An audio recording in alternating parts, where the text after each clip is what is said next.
Kita akan mencoba mengulas beberapa persoalan yang desinfektan terkait dengan pelaksanaan. Nah, melihat semua itu, jadi aparat yang mengikuti rapat itu kami ke sana, jam kami akan nyetop keadaan seperti itu. Kalau misalnya ada festival, itu kami hindari kan festival. Setelah itu, ini pikiran pada saat melihat mengercil hasilan kebijakan publik itu harus di backup dengan apa yang namanya undang-undang.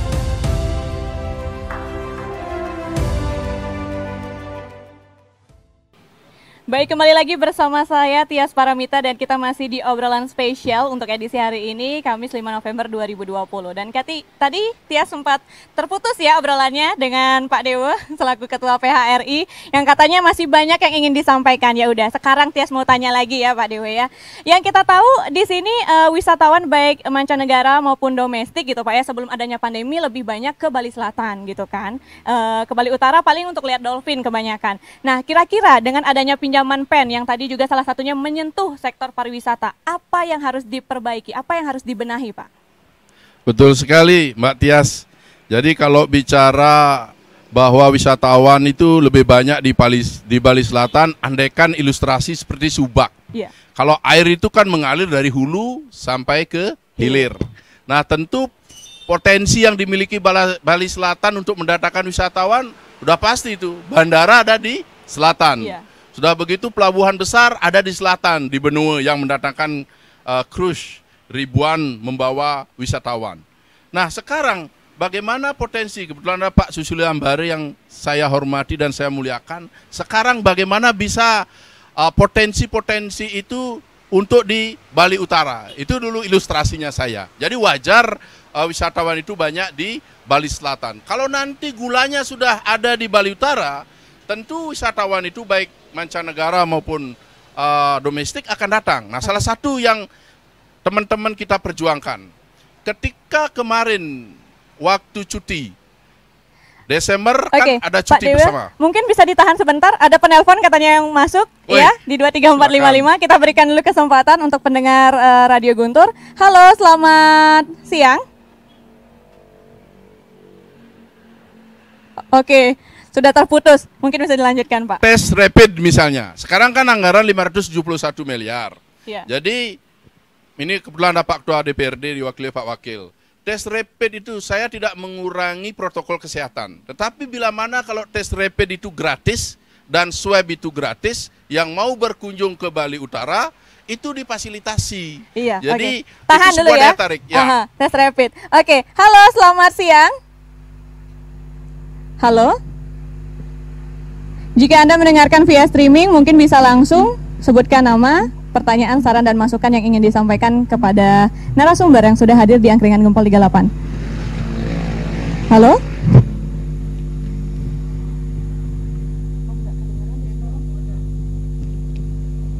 Halo? Selamat siang. Halo? Halo? Oke, dengan Bapak siapa di mana? Halo? Pak Budiano dia, Pak Budiano. Made? Pak Ketut Budiana. Oh, Pak Ketut ya. Oke. Ring Sambangan. Oke, ya. Pak Ketut Ring Sambangan. Oke, silakan Pak, langsung Pak. Ya, ini peluang bagus sekali. Kalau menurut saya tanpa ada investasi, tanpa ada modal, mana bisa membangun. Nah, saya yakin tuh Pak Bupati beserta jajaran dan aparat Pemda termasuk DPRD-nya pasti sudah mengkaji dengan baik. Iya. Oleh karena itu supaya maju kita ke depan ya. Apalagi kalau bandara udah jadi, terus pelabuhan Cilegon Bawang bisa diambil alihkan, bulanan kan jadi bagus. Iya. Terus bisa langsung Pak pertanyaannya, singkat, ya, padat dan jelas. Harus dikejar itu. Jadi diintensifkan lah perencanaannya begitu. Harapan saya demikian aja Bu. Selamat bekerja semua nih aparatur kita yang sudah gigih walaupun COVID ya. Oke, baik. Terima kasih ya untuk Pak Ketut tadi di Sambangan yang sudah bergabung di 23455. Kami masih berikan kesempatan untuk pendengar setia Radio Guntur yang ingin bergabung di 23455 untuk menyampaikan aspirasi, saran, masukan, dan pertanyaan di 23455. Oke, sembari menunggu penelpon kembali, silakan Pak Dewo lanjutkan. Tadi sempat terputus sampai di rapid ya Pak ya. Ya, jadi ada keunggulan-keunggulan daya tarik yang harus diperbuat oleh pemerintah daerah. Salah satunya itu ya. Jadi kita harapkan wisatawan domestik yang dari Jawa, sekarang tol Jakarta sampai Banyuwangi itu kan sudah mau akan selesai, tinggal nyebrang saja. Kalau itu sampai rapid testnya itu gratis, dibiayai oleh pemerintah, yaitu khusus untuk wisatawan gitu. Khusus untuk wisatawan ini sebuah daya tarik juga, itu salah satu. Iya, mohon maaf sekali lagi Pak Dewo, ada penelpon kembali yang masuk ya. Tia sapa dulu, halo selamat siang. Halo, selamat siang. Sekali lagi jika Anda mendengarkan Radio Guntur via streaming, mungkin bisa langsung disebutkan. Halo?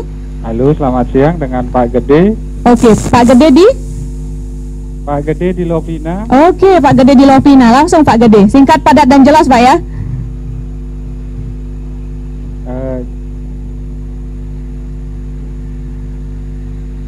Oke. Jadi Ustaz, selamat siang pada narasumber yang kita banggakan ya.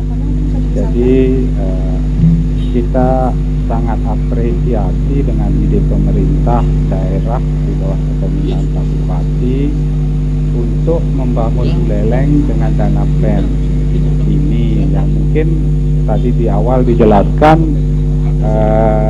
tanpa bunga ya. Jadi kalau tanpa bunga rasanya pinjaman ini mungkin bisa kita dapat sekali dalam seumur hidup nih. Jadi mungkin karena ada COVID ini pemerintah pusat mengucurkan untuk dana seperti ini untuk mempercepat pembangunan di daerah, di samping untuk juga meningkatkan ekonomi daerah.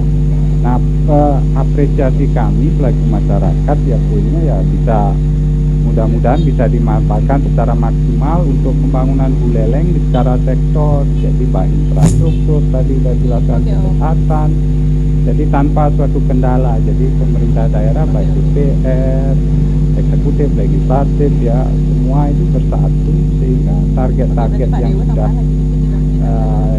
ingin dicapai itu bisa terlaksana. Jadi kita masyarakat juga seneng gitu. Memang perlu kontrol ya yang dilaksanakan oleh Pak anggota Dewan. Jadi kita sangat apresiasi juga.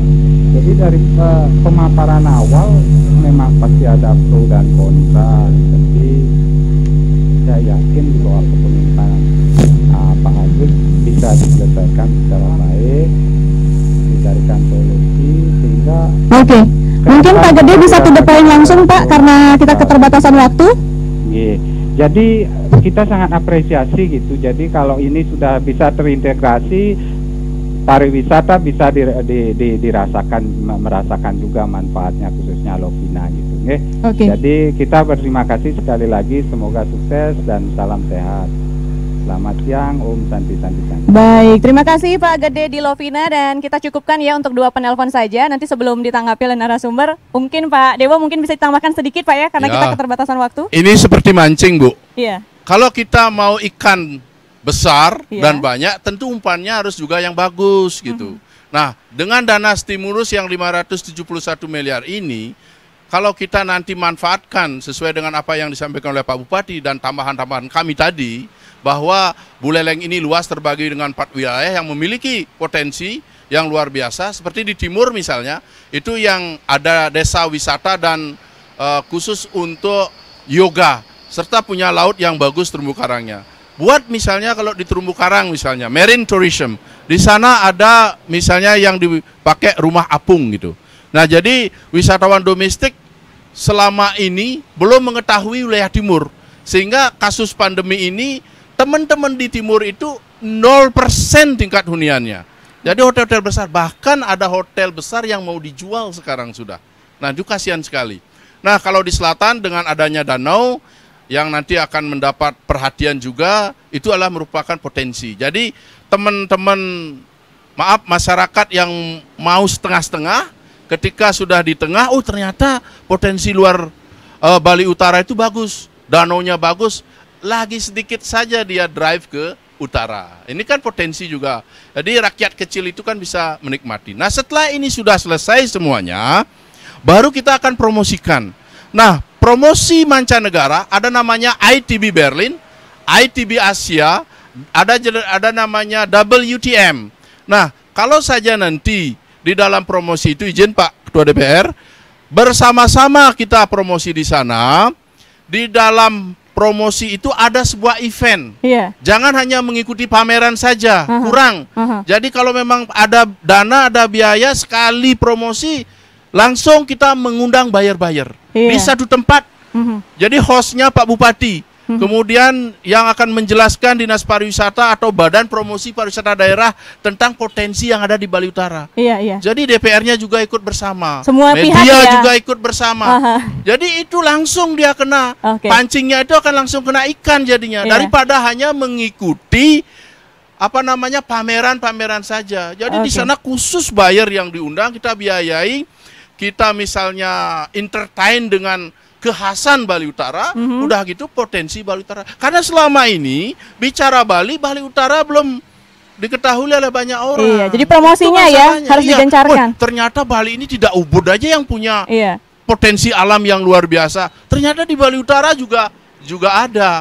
Itu untuk domestik juga tidak kalah. Jakarta Fair, Travel Mart yang ada di Surabaya. Tapi sistemnya. Makasih Pak Dewa ya. Sekarang kita ke Pak Dewa yang lain dulu. Pak Dewa selaku bekal dari Desa Tembok nih ya. Tadi Pak Bupati sudah menanggapi saran dan masukan yang Bapak sampaikan. Bagaimana tanggapannya Pak?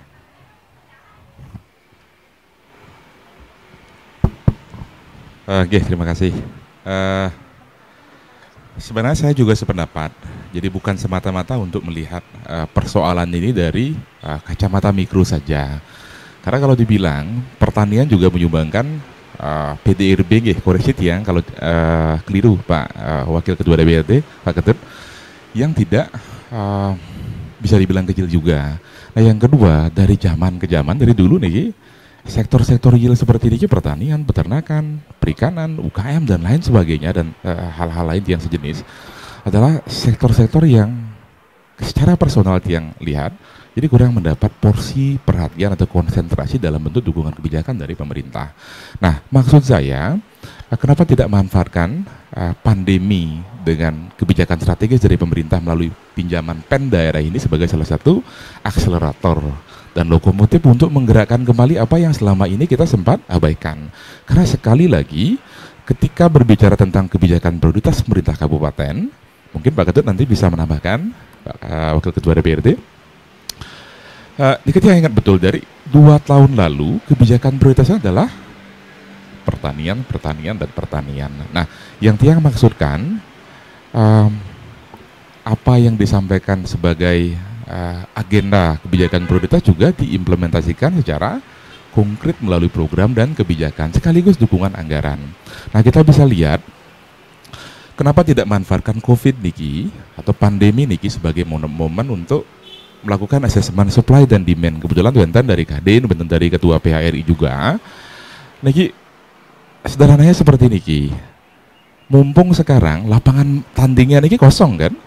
Jadi sebagian besar, 90% bahkan lebih, akomodasi pariwisata di selatan ataupun dimanapun niki stagnan, off. Ya dia hibernasi kalau ngomong di sektor niki. Jadi kenapa tidak bangun komunikasi mungkin?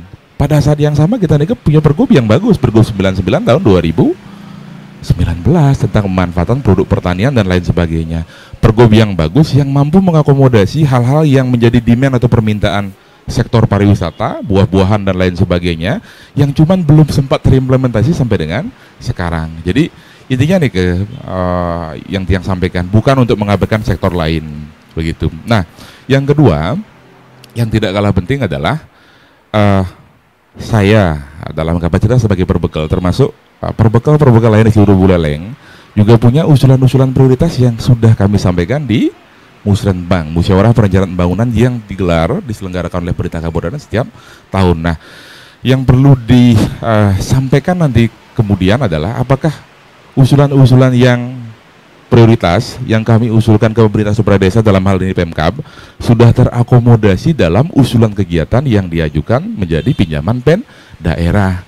Jadi jangan sampai ada kejenuhan dari kami para perbekal karena pola niki yang cenderung kami nilai normatif. Kalau sederhananya ngusulang dogen tetapi pimpinan. Jadi hal yang kami usulkan adalah hal yang prioritas yang tidak mampu kami biayai melalui APBDes. Hal prioritas yang merupakan kewenangan Pemkab karena Nike terinventarisasi sebagai aset Pemkab. Nike. Nah yang ketiga, pertanian juga butuh infrastruktur yang tidak kalah penting dibanding infrastruktur lain seperti gedung dan bangunan-bangunan sejenis. Mungkin coba kita lihat bersama. Jadi ada berapa wilayah tada hujan, ada berapa luasnya di Buleleng. Dari wilayah-wilayah tada hujan yang tidak didukung oleh infrastruktur irigasi, ada berapa saran irigasi yang dibangun. Sedangkan pola pertanian, kalau ngomong wilayah tada hujan, itu paling efektif ya dibangun embung, cubang-cubang penampung air yang kemudian pada saat musim hujan airnya ditampung. Selanjutnya pada saat musim kemarau niki bisa dimanfaatkan untuk mengairi lahan pertanian. Salah satu contohnya di Tembok, kita punya wilayah yang di atas yang tidak bisa terfasilitasi melalui niki air bersih untuk pertanian. Jadi kalau ngomong pertanian, infrastruktur juga tidak kalah penting. Ada embung, kemudian yang terkendala akses bisa kita fasilitasi melalui pembangunan jalan usaha tani dan seterusnya. Oke, jadi memperhatikan sektor-sektor yang mungkin dulu terabaikan sebelum pandemi, bukan berarti mengabaikan sektor lainnya seperti itu ya Pak. Iya, karena niki momentum. Kalau Tiang bilang, Tiang berbicara dari perspektif desa. Salah satu tujuan atau hal yang menjadi visi besar dari Undang-Undang 6 tahun 2014 tentang desa adalah meminimalisasi urbanisasi. Jadi agar jangan orang berbondong-bondong meninggalkan kampung halamannya sehingga tidak ada kecukupan sumber daya manusia yang bisa melakukan sesuatu di desanya. Nah, ini kalau ngomong tujuan yang termaktub. Nah, pada saat pandemi sekalipun konteksnya wabah, hal yang menjadi tujuan besar kita ini sudah tercapai secara otomatis. Jadi ada auto deurbanisasi. Nah, hanya saja auto deurbanisasi ini mengakibatkan ada surplus SDM yang ada. Nah, perspektifnya adalah kenapa tidak kita pandang surplus SDM niki sebagai sebuah potensi, bukan sebagai beban sosial. Nah, sedangkan mungkin 8 bulan banyak orang niki yang jadi untaken care lah, tidak tan merunguang kalau kita ngomong bahasa Bali artinya kita. Jadi niki adalah momentum. Jadi untuk memberikan mereka optimisme bahwa ada hal-hal yang bisa dilakukan selain pariwisata. Nah, untuk melakukan hal ini desa juga butuh dukungan sinergi dari pemerintah provinsi, kabupaten untuk bisa mewujudkan niki. Kurang lebih Gantan. Silakan. Oke, baik. Jika disuruh memilih nih Pak Dewo, pinjaman pen ini apakah untuk rakyat, pengusaha atau penguasa? Bisa diulang, artinya konteksnya bagaimana? Jadi pinjaman pen yang dirancang atau dibuat oleh pemerintah ini untuk rakyat, pengusaha atau penguasa? Untuk semuanya mungkin Cuman yang perlu kita klaster kembali adalah rakyat yang mana, rakyat di mana, dan seberapa banyak rakyat yang akan menerima dampak sosial ekonomi langsung dari adanya kebijakan niki. Seperti itu. Mungkin untuk Pak Adi, kalau disuruh memilih bagaimana? Ya, saya kira saya tadi juga sudah menyampaikan.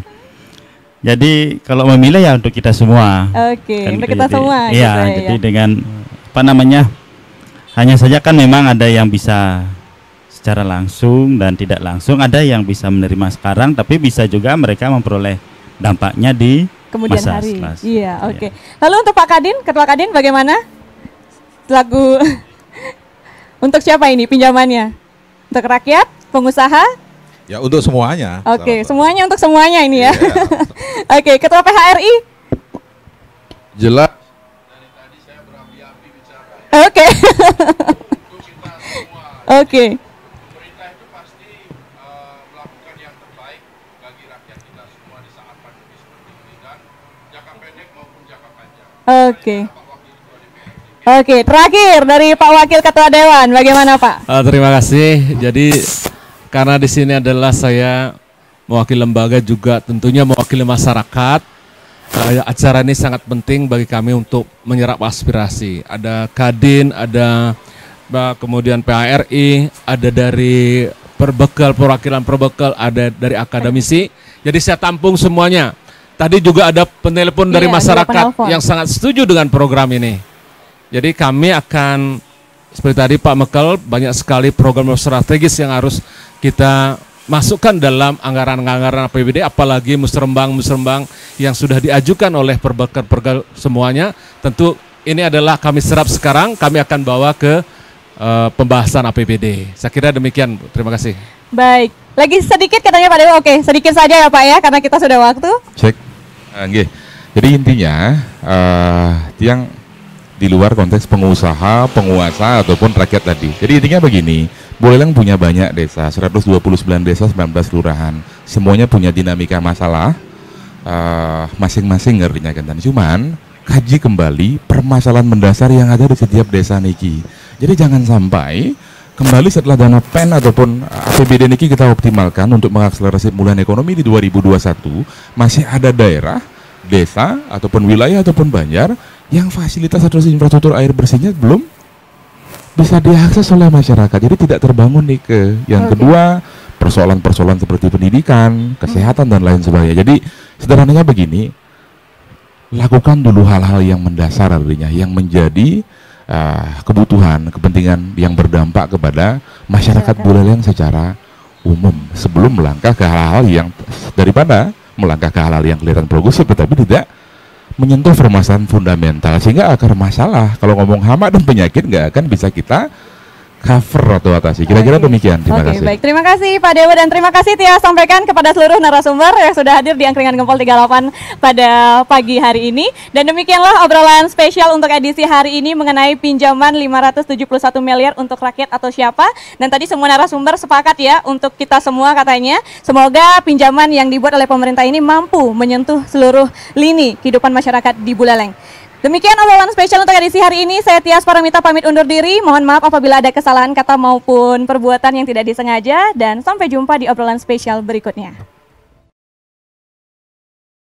Kita akan mencoba mengulas beberapa persoalan yang desinfektan terkait dengan pelaksanaan. Nah, melihat semua itu, jadi aparat yang memimpin rapat itu kami ke sana, jam kita akan nyetop keadaan seperti itu. Kalau misalnya ada festival, itu kami hindari. Festival. Setelah itu, ini pikiran pada saat melihat mengercil hasilan kebijakan publik itu harus di backup dengan apa yang namanya undang-undang.